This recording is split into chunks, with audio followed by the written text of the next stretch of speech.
کرو جن چیزوں کے اندر شرکیہ کلمات موجود ہوں ان چیزوں سے آپ صلی اللہ علیہ وسلم نے منع فرمایا۔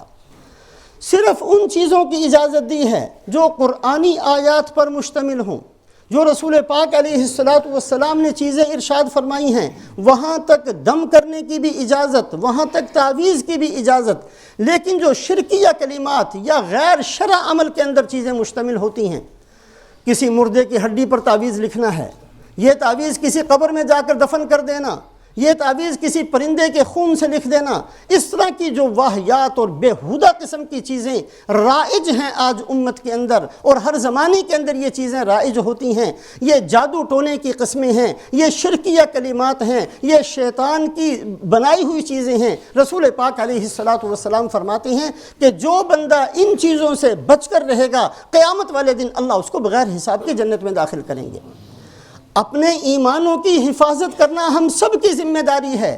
بہت ابتلا ہے، ایمان پہلے سے کمزور ہیں، اور ہمارے ایمانوں کی کمزوری کی وجہ سے بہت سارے فتنے اور بہت ساری باطل قوتیں جو ہمارے ایمانوں پر ڈاکہ ڈالنے کی کوشش کرتی ہیں، وہ لوگوں کو ان چیزوں کے اندر پھنسا کر ان کے ایمان کا ذرہ جو موجود ہے اس کو بھی ضائع کرنا چاہتے ہیں۔ ان چیزوں سے بچنا یہ ہم سب کی ذمہ داری ہے۔ ایسے کلمات جو شرکیہ کلمات پر مشتمل ہوں، ایسی چیزیں جو خلاف شرع امور کے ساتھ جن کا تعلق ہو، ایسے تعویذ دھاگے جو میاں بیوی کے درمیان میں لڑائی پیدا کر دیں، ایسے تعویذ دھاگے جو ساس اور بہو کے درمیان میں تفریق پیدا کر دیں، ایسے تعویذ اور دھاگے جو کسی کو نقصان پہنچانے کا سبب ہوں، یہ ساری وہ خلاف شرع چیزیں ہیں جن سے رسول پاک علیہ السلام نے منع فرمایا۔ خیر کی ساری چیزیں جو عمل کے ساتھ تعلق رکھتی ہیں، جو صحت کے ساتھ تعلق رکھتی ہیں، جو عافیت کے ساتھ تعلق رکھتی ہیں، جو کامیابی کے ساتھ تعلق رکھتی ہیں، وہ اللہ کے نبی صلی اللہ علیہ وسلم نے سب کچھ بتلایا ہے۔ رسول پاک علیہ السلام کی ذات بابرکات پر بھی جادو ہوا۔ لبید ابن عاصم ایک یہودی تھا، اس نے جادو کیا، اور رسول پاک علیہ السلام 6 مہینے تک اس کی تکلیف میں خود آپ صلی اللہ علیہ وسلم برداشت فرماتے رہے۔ صحابہ فرماتے ہیں کہ اس جادو کا اثر یہ تھا کہ بعض دفعہ رسول پاک علیہ السلام کسی کام کو کر لیا کرتے اور پھر دل کے اندر آتا شاید میں نے یہ کام نہیں کیا۔ کبھی کسی کام کو نہیں کیا ہوتا اور آپ صلی اللہ علیہ وسلم کے قلب مبارک میں یہ بات آتی کہ میں اس کام کو کر چکا ہوں۔ یہ اس جادو کا اثر تھا۔ اللہ نے آسمان سے 2 فرشتوں کو نازل فرمایا، دونوں نے آ کر آپس میں بات چیت شروع کی۔ رسول پاک علیہ السلام سن رہے ہیں، اور دونوں نے قل اعوذ برب الفلق اور قل اعوذ برب الناس اللہ نے آسمان سے بھیجی۔ رسول پاک علیہ السلام نے ان کو اہتمام سے پڑھنا شروع فرمایا۔ یہ امت کی تعلیم کے لیے تھا۔ اللہ پاک نے اس جادو سے نجات نصیب فرمائی۔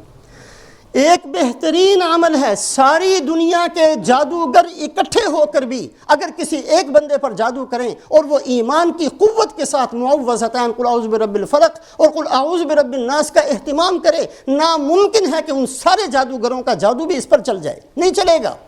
یہ چلتا اس وقت ہے جب ہم خود کمزور ہوتے ہیں، جب ہمارے ایمانوں کے اندر طاقت نہیں ہوتی، ہم خود دوسروں سے امیدیں وابستہ کرتے ہیں، ہم اللہ کو چھوڑ کر کسی اور کے ساتھ امیدیں باندھتے ہیں، تو وہ سارے شیاطین ہم پر مسلط ہو جاتے ہیں۔ اللہ پاک کی عادت شریفہ ہے انا عند ظن عبدی بی، جو بندہ میرے ساتھ جیسا گمان کرے گا میں اس کے ساتھ ویسے ہی معاملہ کروں گا۔ جو یہ گمان رکھے گا کہ مجھے صحت اللہ نے دینی ہے، اللہ اس کو صحت دیں گے۔ جو یہ گمان رکھے گا میری ضرورت اللہ نے پوری کرنی ہے، اللہ غیب سے اس کی ضرورتوں کو پورا کریں گے۔ جو یہ گمان رکھے گا کہ عزت اور ذلت اللہ کے ہاتھ میں ہے، اللہ خود اس کے مسئلوں کو حل کریں گے، اور جو یہ خیال کرے گا کہ میری عزت فلاں کے ہاتھ میں، اللہ بظاہراً اس کے ہاتھ سے کروائیں گے اس کے لیے۔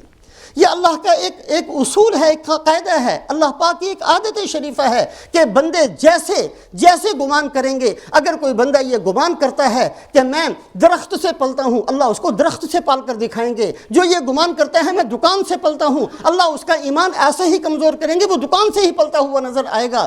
جو بندہ یہ گمان کرتا ہے میری ساری ضرورتیں اللہ پوری کرتے ہیں، اللہ اسی طریقے سے اس کو کر کے دکھائیں گے۔ یہ مسئلے اس لیے حل نہیں ہوتے کہ ہمارے ایمانوں کے اندر بڑی کمزوری آ گئی ہے. ہم بعض مسلمان ہوتے ہوئے ہندوؤں اور سکھوں سے تعویذیں لیتے ہیں. ان کے شرکیہ کلمات کے اندر کیا شک ہے؟ ہم الذین لا یسترقون. یہ صفت اگر جو آدمی یہ چاہتا ہے کہ قیامت والے دن اللہ اس کو حساب کی مصیبت سے محفوظ رکھ دیں، اللہ اس کو بغیر حساب کے جنت میں داخل فرما دیں، اس کے ایمان کی قوت ایسی ہونی چاہیے ہم الذین لا یسترقون کہ وہ ان چکروں کے اندر نہ پڑے. شرکیہ کلمات والے تعویذ، دھاگے، جھاڑ پھونک، ڈنڈے، تعویذ، یہ سب کی سب چیزیں منع ہیں جو رسول پاک علیہ السلام نے احادیث طیبہ کے اندر چیزیں ارشاد فرما دی. انہی کے اوپر اپنے آپ کو جما دینا چاہیے اور انہی کی پابندی کرنی چاہیے. سورہ فاتحہ کے اندر فرمایا کہ اللہ نے شفا رکھی ہے، آیات شفا کے اندر اللہ نے شفا رکھی ہے. کامل ایمان کے ساتھ پڑھا جائے گا، کامل یقین کے ساتھ پڑھا جائے گا، اللہ پاک صحت اور شفا نصیب فرمائیں گے. جو آدمی سورہ واقعہ یقین کے ساتھ پڑھے گا، اللہ پاک اس کے فقر و فاقہ کو دور فرمائیں گے. آپ صلی اللہ علیہ وسلم نے فرمایا کہ اللہ پاک نے لا حول ولا قوت الا باللہ، یہ جو ایک جملہ ہے، اس جملے کے اندر، اس کلمے کے اندر اللہ پاک نے 99 بیماریوں کی دوا رکھی ہے، جس میں سب سے ہلکی بیماری غم ہے. اللہ پاک غم کو دور فرماتے ہیں. ضرورت صرف ایمان کی پختگی کی ہے. مضبوط ایمان کے ساتھ ایک صحابی رسول پاک علیہ السلام کی خدمت میں حاضر ہوتے ہیں. یا رسول اللہ صلی اللہ علیہ وسلم، آج رات میرے ساتھ یہ واقعہ پیش آیا، ایک بچھو نے مجھے کاٹ لیا، اور اس بچھو کے کاٹنے کی اتنی شدید اور سخت تکلیف ہے کہ میں بیان نہیں کر سکتا. آپ نے فرمایا اگر تم رات شام کو سوتے ہوئے اعوذ بکلمات اللہ التامات من شر ما خلق یہ جملہ پڑھ لیتے، ہر تکلیف سے اللہ تمہیں محفوظ رکھتے. یہ رسول پاک علیہ السلام نے بتلایا ہے. کوئی بچھو نہیں کاٹے گا، کوئی تکلیف نہیں آئے گی جو بندہ ان کلمات کو پڑھ لے گا. آپ صلی اللہ علیہ وسلم ارشاد فرماتے ہیں کہ جو آدمی صبح گھر سے نکلتے ہوئے بسم اللہ توکلت علی اللہ لا حول ولا قوت الا باللہ ان کلمات کو پڑھے گا، شیطان پیچھے ہٹ جاتا ہے اور دوسرا شیطان آ کر کہتا ہے کہ بھائی چلے جاؤ یہاں سے. اللہ نے اس کے لیے اعلان کر دیا ہے وقیتا وکفیتا وہدیتا، اللہ تیری حفاظت بھی کریں گے، اللہ تجھے ہدایت پہ بھی رکھیں گے، اللہ تیرے کام بھی بنائیں گے.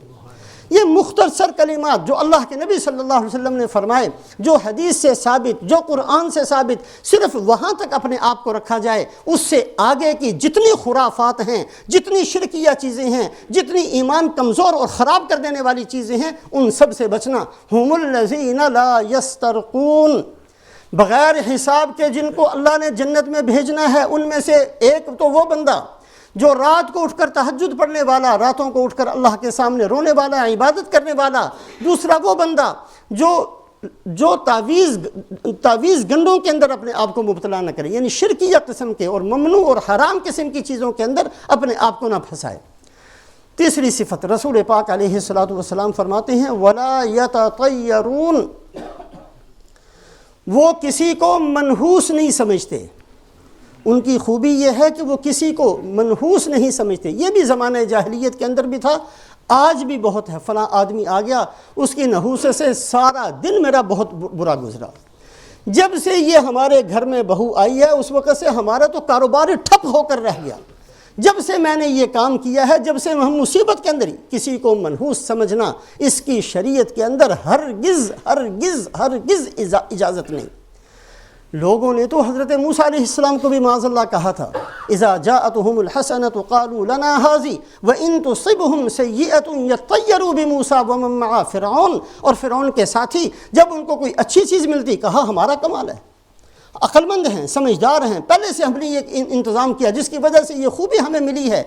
اور جہاں کہیں پھنس جاتے، مصیبت آ جاتی، قحط آ جاتا، بارش ہو جاتی، سیلاب آ جاتا، يطيروا بموسى ومن معه، تو کہا کرتے یہ موسیٰ آپ کی نحوست، یہ آپ کے ساتھیوں کی نحوست. حضرت صالح علیہ السلام کو بھی کہا گیا، سورہ یاسین کے اندر اللہ نے تین نبیوں کا واقعہ ذکر فرمایا، ان کو بھی کہا گیا اِنَّا تَطَيَّرْنَا بِكُمْ لَئِن لَّمْ تَنْتَهُوا لَنَرْجُمَنَّكُمْ وَلَيَمَسَّنَّكُمْ مِنَّا عَذَابٌ أَلِيمٌ. جواب میں کہا قَالُوا طَائِرُكُمْ مَعَكُمْ.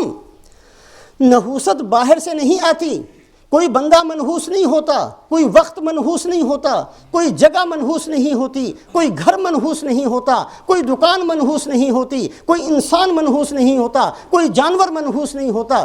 ان قالوا طائرکم معکم، نحوست اندر ہوتی ہے، گناہوں کی نحوست، کفر کی نحوست، شرک کی نحوست، حسد کی نحوست، غیبت کی نحوست، دل کے اندر کی جو گندگیاں ہیں ان کی نحوست، دل کے اندر جو نفاق ہے اس کی نحوست، دل کے اندر جو ریاکاری ہے اس کی نحوست، یہ وہ نحوستیں ہوتی ہیں جو اپنے اندر موجود ہوتی ہیں۔ بیماری اندر موجود ہو تو علاج بھی اندر کا ہوتا ہے، بیماری میرے اندر ہو علاج کسی اور کا کیا جائے تو وہ علاج نہیں ہوتا۔ اسی طریقے سے جو گناہ انسانوں کے دلوں کے اندر ہوتے ہیں صرف انہی کے اندر نحوست ہوتی ہے، باہر کسی چیز کو اللہ پاک نے منحوس قرار نہیں دیا۔ وَهُمْ لَا يَتَطَيَّرُونَ، اور ان کی خوبی یہ ہے، یا جو بندے بغیر حساب کے جنت میں جانا چاہتے ہیں ان کے لیے ضروری یہ ہے کہ نہ تو وہ تعویذ گنڈوں میں جو شرکیہ چیزوں کے اندر یا خلاف شرع چیزوں پر مشتمل ہو ان کے اندر بھی مبتلا نہ ہوں، اور نہ وہ کسی کو منحوس سمجھیں، نہ کسی بندے کو، نہ کسی جگہ کو، نہ کسی وقت کو، نہ کسی جانور کو، کسی کو منحوس نہیں سمجھتے۔ اگر کوئی نقصان پہنچتا ہے اپنے اندر غور کرتے ہیں کہ میں نے کون سا گناہ کیا جس کی وجہ سے یہ نقصان مجھے پہنچا۔ اور تیسری آخری خوبی فرمائیں وَعَلَىٰ رَبِّهِمْ يَتَوَكَّلُونَ، اللہ پر بھروسہ کرتے ہیں۔ اللہ پر بھروسہ کرنا، بھروسہ ترک اسباب کا نام نہیں ہے۔ ایک آدمی کہے میں اسباب کو ختم کر لوں، میں دکان کو بند کر لوں، میں کھیتی کے اندر ہل چلانا چھوڑ دوں، میں اسباب کو ترک کر دوں، یہ توکل نہیں۔ اسباب کو اختیار کرنا، نتیجہ اللہ کے ہاتھ میں چھوڑ دینا، اور جو نتیجہ نکلے اس کو اللہ کی طرف سے سمجھ کر اس پر راضی رہنا، یہ ہے توکل۔ جو میرا رب میرے ساتھ کرے گا وہی میرے لیے بہتر ہے، اسی کے اندر میرے لیے خیر ہے، اسی کے اندر میرے لیے راحت ہے، اسی کے اندر میرے لیے کامیابی ہے، اسی کے اندر میرے لیے دنیا اور آخرت کی فلاح اور نجات ہے، جو اللہ پاک میرے ساتھ معاملہ فرمائیں گے۔ قرآن کے اندر اگر غور کیا جائے اعمال بہت سارے ہیں، نماز بھی ایک عمل ہے، روزہ بھی ایک عمل ہے، زکوٰۃ بھی عمل ہے، حج بھی عمل ہے، صدقہ خیرات، بہت سارے اعمال ہیں۔ کسی عمل پر بھی اللہ نہیں فرماتے کہ یہ عمل کرو گے تو میں تمہیں کافی ہو جاؤں گا، کسی عمل پر نہیں فرمایا۔ یہ نہیں فرمایا نماز پڑھو گے تو میں کافی ہو جاؤں گا، حج کرو گے تو میں کافی ہو جاؤں گا، صرف ایک توکل ہے، توکل۔ اللہ پر بھروسہ کرو گے، وَمَن يَتَوَكَّلْ عَلَى اللَّهِ فَهُوَ حَسْبُهُ، جو اللہ پر بھروسہ کرے گا، اسباب اختیار کر لیے جتنے ہم کر سکتے تھے، اس پر اس کا نتیجہ کیا نکلتا ہے، مطمئن ہو کر بیٹھ جانا کہ جو بھی نتیجہ نکلے گا وہ میرے لیے بہتر ہے، وہ میرے لیے خیر ہے، میں اس پر راضی ہوں، میں اس پر اے اللہ آپ سے خوش ہوں۔ یہ ہے توکل۔ جو آدمی توکل کو اختیار کرتا ہے فَهُوَ حَسْبُهُ، اللہ اس کے لیے کافی ہو جاتے ہیں۔